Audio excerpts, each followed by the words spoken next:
Hello दोस्तों, आज हम बात करेंगे कि हिंदू धर्म के 10 महत्वपूर्ण रहस्य कौन से हैं। हिंदू धर्म एक रहस्यमय धर्म है। यह एकेश्वरवादी होने के साथ साथ इस धर्म में देवी देवता, भगवान, गुरु, पितृ, प्रकृति आदि सभी को पूर्ण सम्मान दिया गया है। पाप और पुण्य की विस्तार से चर्चा की गई है। न्याय और अन्याय की भी परिभाषा बताई गई है।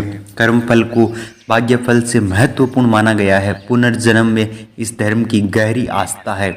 यम और नियम के सिद्धांत पर इस धर्म के मुख्य सिद्धांत है। प्रार्थना, व्रत, तीर्थ, दान और प्रत्येक हिंदू का कर्तव्य है। ज्ञात रूप से इस धर्म के 12,000 वर्ष प्राचीन इतिहास एक रहस्य ही है। हिंदू धर्म में ऐसे कई रहस्य छिपे हैं जिसे विज्ञान आज भी स्वीकार करता है, लेकिन कुछ ऐसे भी रहस्य है जिस पर अब तक विज्ञान सहमत भी होने लगा है। आओ जानते हैं ऐसे ही 10 रहस्य जो आज भी रहस्य ही माने जाते हैं। कल्प वृक्ष। वेद और पुराण में कल्प वृक्ष का उल्लेख मिलता है। कल्प वृक्ष स्वर्ग का एक विशेष वृक्ष है। पौराणिक धर्म ग्रंथों और हिंदू मान्यताओं के अनुसार यह माना जाता है कि इस वृक्ष के नीचे बैठकर व्यक्ति जो भी इच्छा करता है वह पूर्ण हो जाती है, क्योंकि इस वृक्ष में अपार सकारात्मक ऊर्जा होती है। यह वृक्ष समुद्र मंथन से निकला था। हालांकि कुछ लोग कहते हैं कि अपरिजात के वृक्ष को ही कल्प वृक्ष माना जाता है। कल्प वृक्ष का अर्थ होता है कि जो एक कल्प तक जीवित रहे, लेकिन अब यह सवाल उठता है कि क्या सचमुच कोई ऐसा वृक्ष था या नहीं। यदि था तो आज भी वो है। यदि है तो वह कैसा दिखता है और उसके क्या फायदे हैं। दूसरे रहस्य के बारे में हम बात करते हैं कि कामधेनु गाय। कामधेनु गाय की उत्पत्ति समुद्र मंथन से ही हुई थी। यह एक चमत्कारी गाय होती थी जिसके दर्शन मात्र से ही सभी तरह के दुख दर्द दूर हो जाते थे। देवीय शक्तियों से संपन्न यह गाय जिसके पास भी होती थी उसे चमत्कारिक लाभ मिलता था। इस गाय का दूध अमृत के समान माना जाता था। श्री राम के पूर्व परशुराम के समकालीन ऋषि वशिष्ठ के पास कामधेनु गाय होती थी। इस गाय की रक्षा के लिए वशिष्ठ को कई राजाओं से लड़ना पड़ा था। कामधेनु की अलौकिक क्षमता को देखकर विश्वामित्र के मन में भी लोभ उत्पन्न हो गया था। उन्होंने इस गौ को वशिष्ठ से लेने की इच्छा प्रकटी, लेकिन वशिष्ठ ने इनकार कर दिया। दोनों में इसके लिए घोर युद्ध हुआ और विश्वामित्र को हार माननी पड़ी। अगला रहस्य है कि उड़ने वाला सांप। सभी जीव जंतुओं में गाय के बाद सांप ही ऐसा जीव है जिसका हिंदू धर्म में ऊंचा स्थान है। सांप एक रहस्यमय प्राणी है।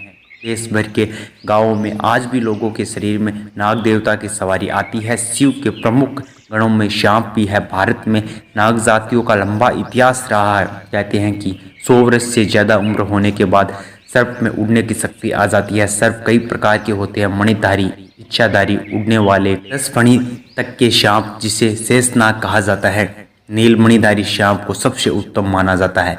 हालांकि वैज्ञानिक अब अपने शोध के आधार पर कहने लगे हैं कि सांप विश्व का सबसे रहस्यमय प्राणी है और दक्षिण एशिया के वर्षा वनों में उड़ने वाले सांप पाए जाते हैं। उड़ने में सक्षम इन सफरों को कोसरोफिलिया जाति से संबंधित माना जाता है। मणि एक प्रकार का चमकता हुआ पत्थर होता है। मणि को हीरे की श्रेणी में रखा जाता है। मणि एक अपने आप में रहस्य है। जिसके पास भी मणि होती थी वह कुछ भी कर सकता था। ज्ञात हो कि अश्वत्थामा के पास मणि थी जिसके बल पर वह शक्तिशाली और अमर हो गया। रावण ने कुबेर से चंद्रकांत की मणि छीन ली थी। मान्यता है कि मणियां कई प्रकार की होती है। नीलमणि, चंद्रकांत मणि, शेष मणि, कौस्तुभ मणि, पारस मणि, लाल मणि आदि मणि। पारस मणि से लोहे की किसी भी चीज को छुआ देने से वह सोने की बन जाती थी। कहते हैं कि कौवों को इसकी पहचान होती है और यह हिमालय के आसपास पाई जाती है। मणियों के महत्व के कारण ही भारत के एक राज्य का नाम मणिपुर है। शरीर में स्थित 7 चक्रों में से एक मणिपुर चक्र भी होता है। मणि से संबंधित कई कहानियां और कथाएं समाज में प्रचलित है। शंख। क्या शंख हमारे सभी प्रकार के कष्ट दूर कर सकता है?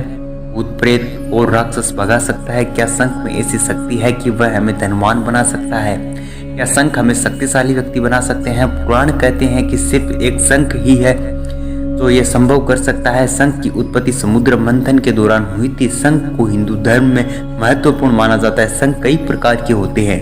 इनमें 3 प्रमुख प्रकार है: दक्षिणावर्ती शंख, मध्यावर्ती शंख तथा वामावर्ती शंख। इन शंखों के कई उप प्रकार भी होती हैं। शंखों की शक्ति का वर्णन महाभारत और पुराणों में मिलता है।